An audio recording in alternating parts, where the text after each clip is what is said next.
Орой мэнд хүргэе үзэгчдээ MBC News мэдээллийн хөтөлбөрийн мегмар гарагийн дугаар эхлэж байна. Мэдээллийн давчганд анхаарал хандуулна. Тарваган тахал өвчнөөс сэргийлэх төлөвлөгөөт бус хяналт, шалгалт, сургалтын арга хэмжээг зохион байгууллаа. Хоггүй орчин бүртгэн иргэдийн ухамсараас хамааралтай. Эдгээр болон бусад мэдээллийн дэлгэрэнгүй анхаарал хандуулна. Эхний мэдээ. Увс аймгийн засаг даргын тарваган тахал өвчнөөс урьдчилан сэргийлэх тухай захирамжийн хүрээнд Увс аймгийн хэмжээнд дэх тарваган тахал өвчний голомтод бүсэд хамаарах сумуудад Увс аймгийн мэрэгжлийн энэлтийн газар, цагдаагийн газар, онцгой байдлын газар, зоонод өвчин судлалын газрын мэрэгчлэтнүүдээс бүрдсэн баг нэр бүхий сумдад шалгалт хийх, иргэд олон нийтэд мэрэгжил, арга зүйн зөвлөгөө өгөх чиглэлээр ажиллалаа. Энэ жилийн хувьд дэлхийн нийтийг хамраад байгаа коронавирусээс гадна манай улсад эгжиж болзошгүй тарваган тахал өвчин хүн бүрийн анхаарах асуудал болоод байна. Манай аймгийн хувьд тарваган тахал өвчний голомттой бүсэд хамаардагаас гадна манай аймагт хөрс залгаа, ховд, Баян Улгийн, Завхан, Говьалтай аймагуудад тарваган тахал өвчний тохиолдол илрэх, сэжигтэй тохиолдол бүртгэгдэх явдлууд гарч байгаа нь магадгүй энэ жил тарваган тахал өвчний идэвхтэй үе болж байж магадгүй гэсэн хардлагыг төрүүлээд байгаа юм. Үндэснийг мөхөж байсан түүхтэй энэ аимшигт өвчнөөс урьдчилан сэргийлэхээр манай аймгийн хэмжээнд зохих арга хэмжээнүүдийг авч ажиллаж байна.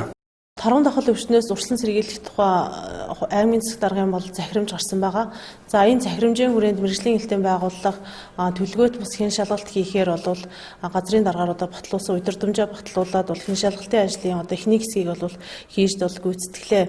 За эхний хэсэгт бол тариалан, өмнөгов, ховд, бөхмөрн, түргэн цагил гэсэн тарваган тахлын голомт бүхий ийм сумдад бид нэр хэн шалгалт болон сургалт сурчлагын ажлыг бол хийсэн байгаа.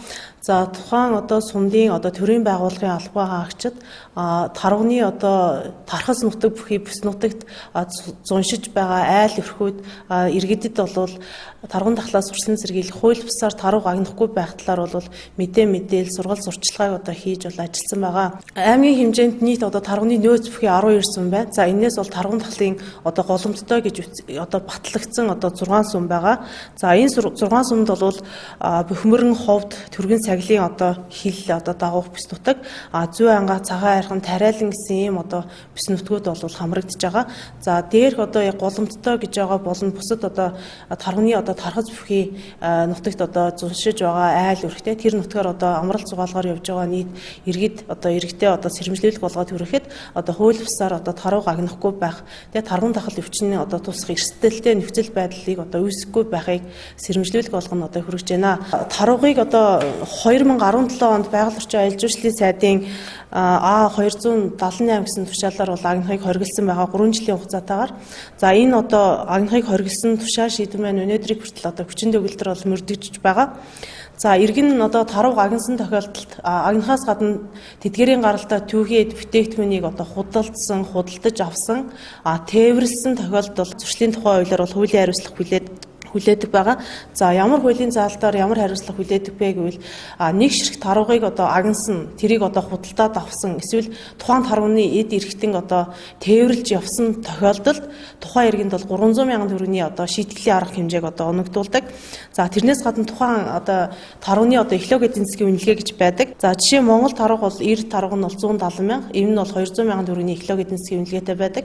За энэ үнэлгээг бол 2 дахин үнэлээд жишээ ийм тарваг агнасан байвал 400 мянган төгрөгөөр төгрөгийн нөхөн дэлбэр, дээр нь сая миний дурдсан 300 мянган төгрөгийн шийтгэлийн арга хэмжээ, мөн тухайн амьтныг агнахад хэрэгэлсэн тээврийн хэрэгсэл, багаж хэрэгсэл буу эдгээрийг бол хурааж улсын орлого болгодог ийм заалттай байгаа. Монгол орны тарвагны тоо толгой зорж, тархас нутгийн хэмжээ хумигдж, ховордож болзошгүй амьтны ангиллалд орж байгаатай холбоотой ахуйн болон үйлдвэрлэлийн зориулалтаар тарваг агнахыг хориглосон засгийн газрын шийдвэр одоо хүртэл хүчин төгөлдөр байгаа. Хууль бусаар тарваг агнаснаар хуулийн хариуцлага хүлээхээс гадна тарваган тахал өвчний халдвар авах өндөр эрсдэлтэйг мэрэгжлийн байгууллагын зүгээс анхааруулж байна.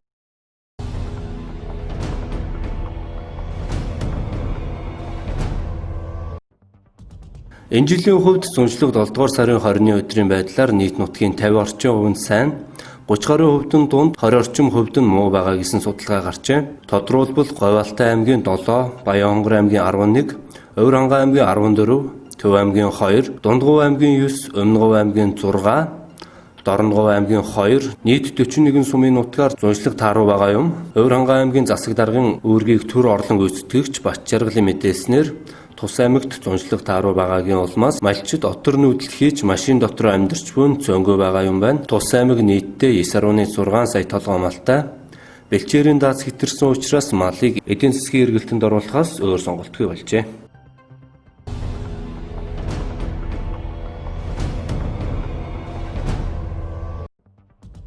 Завхан аймгийн Улаастаа суманд тарваган тахлын с ижигтэй тохиолдол энэ сарын 25-ны өдөр илэрсэн мэлээ. Тодруулбал Улаастаа сумын иргэн 39 настай дээн 7 хоногийн өмнө гэрэлээр тарваганы махаар боодог хийж ичсний дараа халуурч толгой өвдсөн шинж тэмдэг илэрсэн учраас тус аймгийн нэгдсэн эмнэлэгт ханджээ. Улмаар Говьалтай аймгаас дөрвөлжилсэн онцлоор авчирч тухайн иргэнийг шинжилэхэд хариун сөрөг гарсан учраас Завхан аймгийн онцгой комиссоос Улаастаа сумаас гарах орох нийтийн болон хувийн тээврийн хэрэгслийн хөдөлгөөнийг хязгаарлах тухай шийдвэрийг цуцласан юм.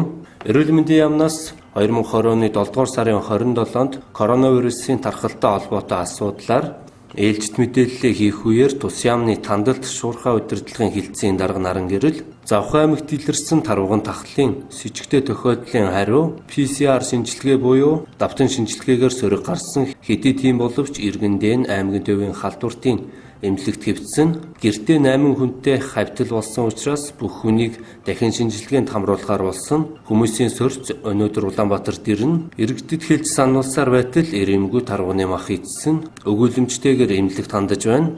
Коронавирусын халдвараас урьдчилан сэргийлэхийн тулд эмч нар цаг наргүй ажиллаж байхад тарваган тахлын с ижигтэй тохиолдлууд эмнэлгийн байгууллагуудад ачаал нэмж байна хэмээн онцлсон юм а.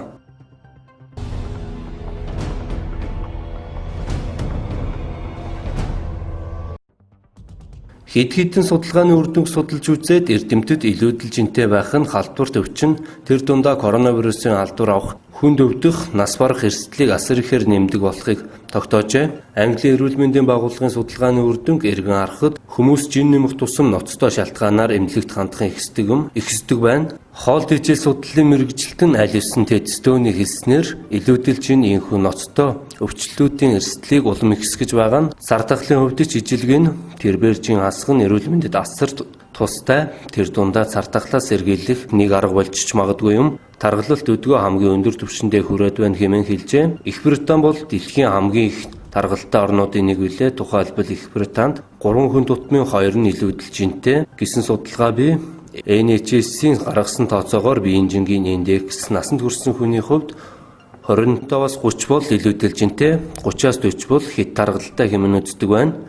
Ийхүү биеийн жингийн индексийг гаргахдаа биеийн эзэлхүүний 1 метр квадратад ногдох килограммын хэмжээг тооцоолдог байна. Мөн таргалтыг хэмждэг өөр нэг арга бол бэлхүүсний тойрог юм. 94 см болон түүнээс дээш бэлхүүсний тойрогтой эрэгтэй хүн 80 см-ээс дээш бэлхүүсний тойрогтой эмэгтэй хүнийг илүүдэл жинтэй өвчин дөртөх эрсдэл өндөртэй хэмээн үздэг байна.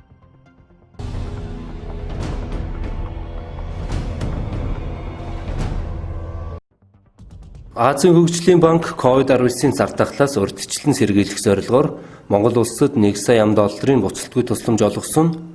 Үүн дээр нэмж 1.5 сая $1 тусламжийг өгч буйг Азийн хөгжлийн банкны Монгол улс дэх суурин төлөөлөгч Павит Рамачандран эрүүл мэндийн сайд мөнх сайхантай уулзах үеэр мэдгдлээ. Тусламжийг Аз номхон далайн гамшигаас хамгаалах сангаас олгох болсныг ноён Павит Рамачандран дуулгав. Мөн Монгол улсын засгийн газарт олгохоор төлөвлөсөн төсвийн нэмэлт дэмжлэгийн хүрээнд эрүүл мэндийн салбарын үйл ажиллагаанд тусган гэдгийг хэлсэн юм. Монгол улсын засгийн газар болон Азийн хөгжлийн банкны хамтарсан эрүүл мэндийн салбарын 4-р төслийн хүрээнд нийслэлийн сонгуун хайрхан дөрөгт барьсан жишг эмнэлгийн тоног төхөөрөмжийн тээвэрлэлт болон боловсон хүчнийг далдагжуулах үйл ажиллагааг түргэвчилж эмнэлгийг яралтай ашиглалтанд оруулахад анхаарч ажиллана гэжээ.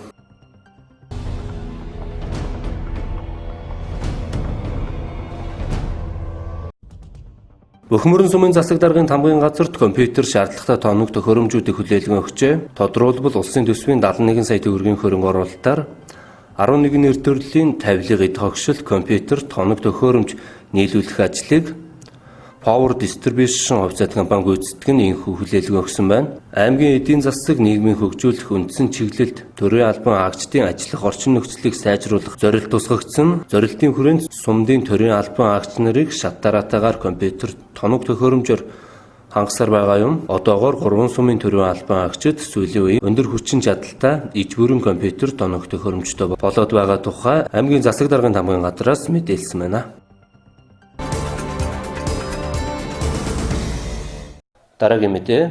Зуны үйлдвэрлэл болж байгаатай холбоотой Улаангом сумын төв доторх хог аягдлаас гадна Улаангом сумын эргэн тойрны гол ус, уул хат зүлэг бүхий газруудад хүмүүс амарч салхитлах байдал ихснээр хог аягдал үүсэх тохиолдол их гарч байна. Иймд иргэд амарч салхитлаад буцахдаа хог аягдлаа авч яваад зориултын газрын хаях шаардлагатай байгааг Улаангом сумын байгаль орчны хяналтын тасгаас анхаарууллаа.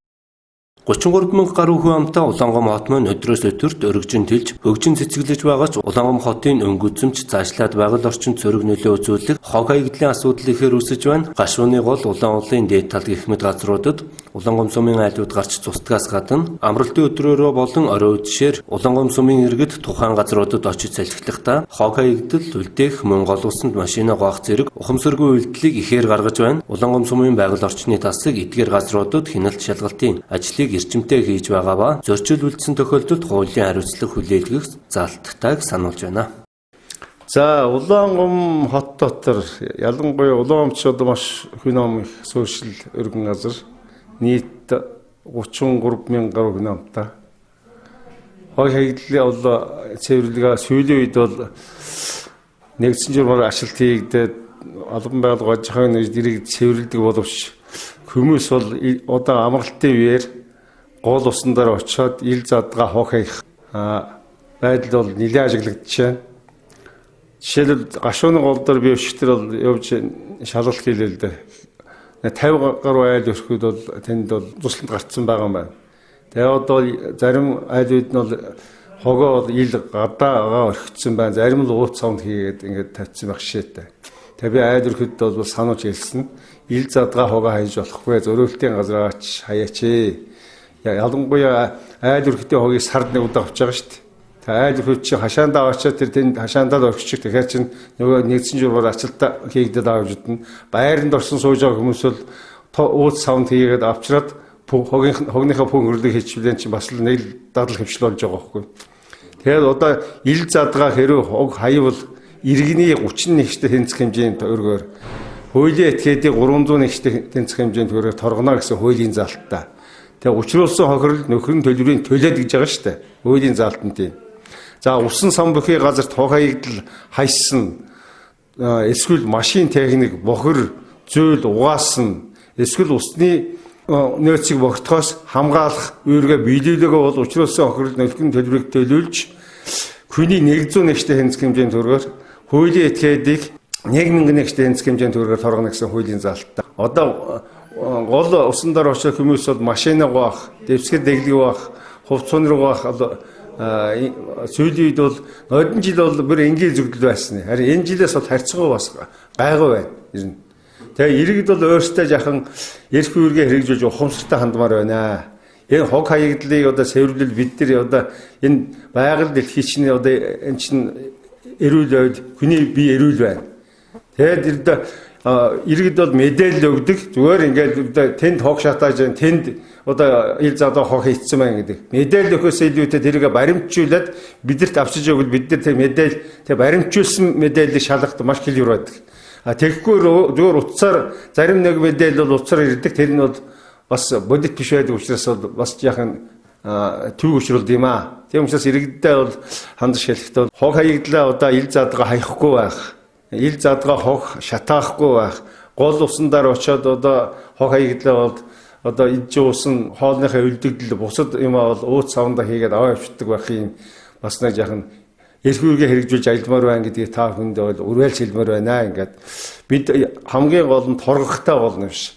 Одоо иргэн хүн бол хуулиа хэрэгжүүлээд ажилуул ямар нэг нэм тургуул зөрчил гэдэг асуудлыг бид нар тавихгүй шүү дээ. Тэгээ цаашд бол зөрчлийн тухай хуулиар бол энэ зөрчлийн тухай хуулинд өөрчлөлт орох асуудал бол их хурлаар бол одоо ингэ утгагүй орох гэж байгаа юм байна. Тэгээд иргэддээ аливаалахын зөрчлийн тухай хууль нь бол бас яг ээлтэй гарах бүрэн одоо тийм үнэлэлтэй байгаа юм байна лээ. Тэгээд Хамгийн гол нь төрөөс бол иргэддээ бол итгэл хүлээл гэж, найдвар хүлээл гэж бас энэ чинь иргэнийхээ үргийг биелүүлээд одоо хүн болгон явбал цэвэр орчинд амьдрах бүрэн нөхцөл бол бүртгэх юм а гэдгийг иргэддээ бас дахин сануулж хэлэхдээ юутгэхгүй болов уу гэж бодож байна. Хог хаягдлыг зориултын газраас бусад газарт хаясан бол учруулсан охирол нөхөн төлбөрийг гаргуулж хүнийг 31-жтэй тэнцэх хэмжээний төгрөгөөр хуулийн этгээдийг 301-жтэй тэнцэх хэмжээний төгрөгөөр торгох хуулийн залттай байдаг. Хамгийн чухал нь иргэн бүр ухамсартай байж бусдтай үлгэр дуурайл болох цаашлаад дутагдлын хажуугаар дуугүй өнгөрөхгүй. Бусдтай шаардлагыг тавьж хоггүй эрүүл орчинд амьдрах нь чухал юм а.